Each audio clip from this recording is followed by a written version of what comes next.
مشروع الكشفي العالمي لرسل السلام الذي يحظى بدعم من خادم الحرمين الشريفين الملك عبد الله بن عبد العزيز آل سعود يحفظه الله وسمو ولي عهده الامين حفظه الله.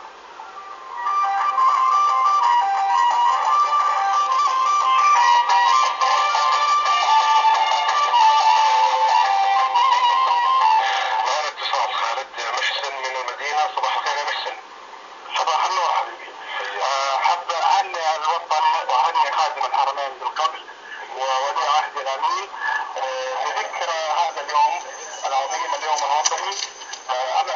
امد الله علينا هذا اليوم بالصلاه اليوم الوطني والامن والامان. وعندي قصيده اخويا. محسن عندك الراديو صوته عالي، اذا توطي صوت الراديو ما نسمعك زين كمان. تفضل يا محسن. الان كذا واضح؟ طيب واضح واضح. خفض. طيب القصيده اسمها يا موطن. تفضل. عجزت حروفي ان تروم مقافي وتحيرت في وصفها كلماتي، لم تغنها كل البحور ونصها عن تثبت في شعرها ابياتي، وبموطني علقت فيه مشاعري فتنفست من فيضها ملكاتي، فأروم شعرا من جميل بحوره وأصوغ نثرا من عجيب فراتي.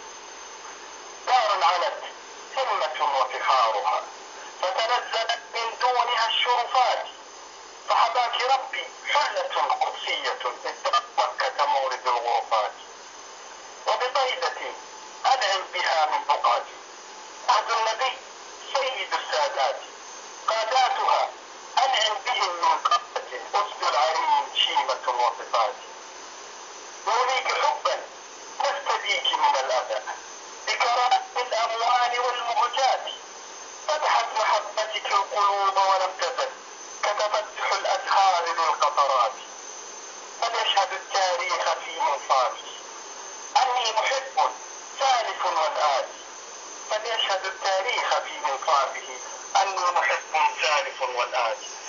احسنت يا محسن، صح لسانك، الله يعطيك العافيه. قصيده يتوقع الوطن ورائعه منك، الوزن الحقيقه رائع، القافيه رائعه، بس لو تنتبه يعني للنواحي العربيه شويه يا محسن.